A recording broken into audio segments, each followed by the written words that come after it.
परीक्षा होती है। इस बीच मुख्यमंत्री डॉक्टर मोहन यादव कुछ कह रहे सुनाते हैं। शिक्षण पे ध्यान देने के लिए शिक्षण का समय उनके अवधि को भी बढ़ाने का प्रयास किया। 16,000 अविशेष शिक्षकों के युक्तिकरण से बच्चों को रेगुलर शिक्षक मिल चुके हैं। ये बड़ा निर्णय था जो हमने अपने युक्तिकरण के माध्यम से अलग अलग स्कूलों में ठीक से शिक्षकों का युक्तिकरण किया।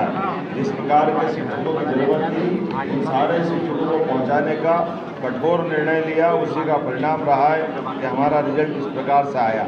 और खास करके गैर शिक्षकी कार्यों में लगे हुए शिक्षकों को वहाँ से हटा करके हमने शिक्षकों को मूल काम से लगाया। मैं मान के चलता हूँ ये हमारी प्रतिबद्धता है। स्कूल शिक्षा विभाग की हायर सेकेंडरी हो या हाई स्कूल हो, हर प्रकार के बच्चों के लिए योग्य वातावरण मिले, ठीक से पढ़ाई हो। इसीलिए अब आने वाले समय में शांतिमणि विद्यालय के माध्यम से हम समेकित रूप से बहुउद्देशीय शिक्षा के वो केंद्र के रूप में स्थापित हो, सब प्रकार की सुविधा दें। हाई स्कूल और हायर सेकेंडरी के बच्चों के लिए पहली बार शांतिमणि विद्यालय के माध्यम से बस की सुविधा और अलग अलग प्रकार की उनकी व्यक्तिगत प्रतिभा को निखारने के लिए कई प्रकार के कोर्स का प्रारंभ कर रहे हैं। आइए हम सब यशस्वी प्रधानमंत्री के नेतृत्व में उत्कृष्टता हासिल करें, बच्चों में श्रेष्ठता दें और शिक्षा के माध्यम से समाज में वो अपना योगदान महत्वपूर्ण अदा कर सके। इस प्रकार से योग्य नागरिक बनाए।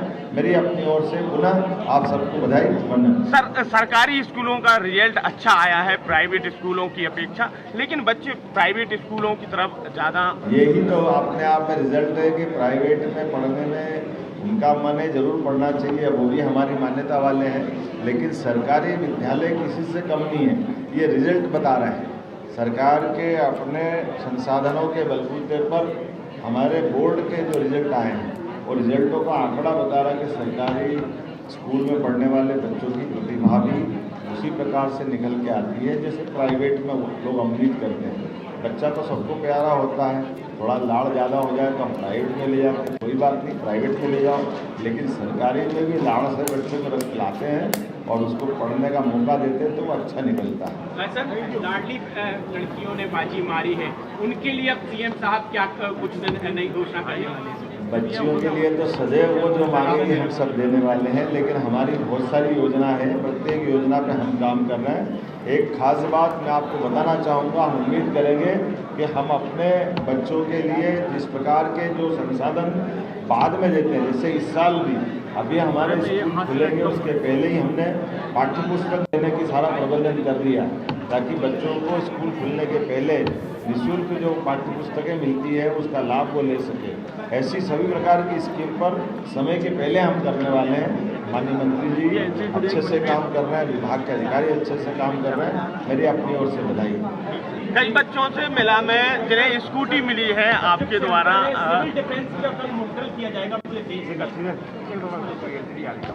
माननीय गृह मंत्री जिसको निर्देश करे वो तो होना ही है और हम सब जानते हैं कि जिस प्रकार का वातावरण बना हुआ है, यशस्वी प्रधानमंत्री के नेतृत्व में पूरा देश एकजुट है।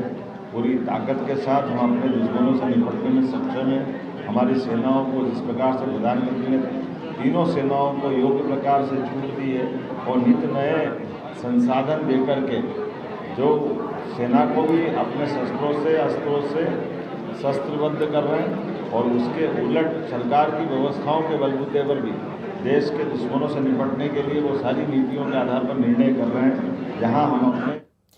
तो आप सुन रहे हैं मुख्यमंत्री को बधाई दे रहे हैं तमाम टॉपर्स को मुख्यमंत्री डॉक्टर मोहन यादव और भूमिका रावत हमारे साथ रतलाम से जुड़ गई हैं जिन्होंने टॉप किया है।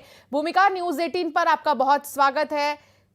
आपको मेरी आवाज आ रही है? यस मैम, आ रही है। भूमिका, आपने टॉप कैसे किया, आपकी स्ट्रैटेजी क्या रही और आप अपने एक्सपीरियंस को कैसे शेयर करना चाहेंगी? जरूर हमारे व्यूअर्स के साथ शेयर करिए। मैम ज्यादा कुछ नहीं पढ़ा ना, मैंने डेली मैक्सिमम 5 to 6 आवर्स पढ़ाई करी है। और उसके साथ मतलब अपने आप को कॉन्फिडेंस रख कर पढ़ाई करोगे तो कुछ भी नामुमकिन नहीं है मैम। सबसे ज्यादा डिफिकल्टीज आपको किस सब्जेक्ट में लग रहे थे, इसके बारे में क्या कहेंगी और उसके लिए आपने कैसे तैयारी की? मैम सबसे डिफिकल्टी मुझे सोशल साइंस और मैथ्स में लग रही थी, क्योंकि है ना उसमें मेरा ग्राफ हमेशा से डाउन रहता है। तो कितने परसेंटेज आपने हासिल किए भूमिका, ये भी बताइए। और श्रेय आप किसको देंगे, आप किसका सपोर्ट आपको सबसे ज़्यादा मिला? मैम मैं 98% हासिल करा और सबसे ज़्यादा सपोर्ट मेरे टीचर्स का ही। इन्होंने बहुत सारी मेहनत की। हमारे प्रिंसिपल सर ने है ना, हम बहुत 10-12 बच्चों के लिए अलग सुपर सेक्शन बनाया और वहाँ पे इतने अच्छे टीचर्स दिए कि मैं इतना अच्छा मुकाम हासिल कर सकी, इतनी बड़ी उपलब्धि प्राप्त कर सकी हूँ। भूमिका, कई बार ऐसा होता है कि 10th तक पढ़ने वाले बच्चे ये नहीं समझ पाते कि मोबाइल फोन का इस्तेमाल किस तरीके से किया जा सकता है। आपने मोबाइल फोन को कितना टाइम दिया, या फिर अगर जब दिया भी तो उसे किस तरीके से यूज किया आपने? मैम मैं ना मोबाइल लेती थी 1-2 घंटे, पर सलंग नहीं, 5-5 मिनट के ब्रेक में मैं मोबाइल हाथ में लेती थी। उसमें कभी कभी स्ट्रेटेजी देखती थी और कभी कभार टाइम पास करने के लिए फनी वीडियोस देखती थी, उससे ज़्यादा कुछ नहीं। अच्छा,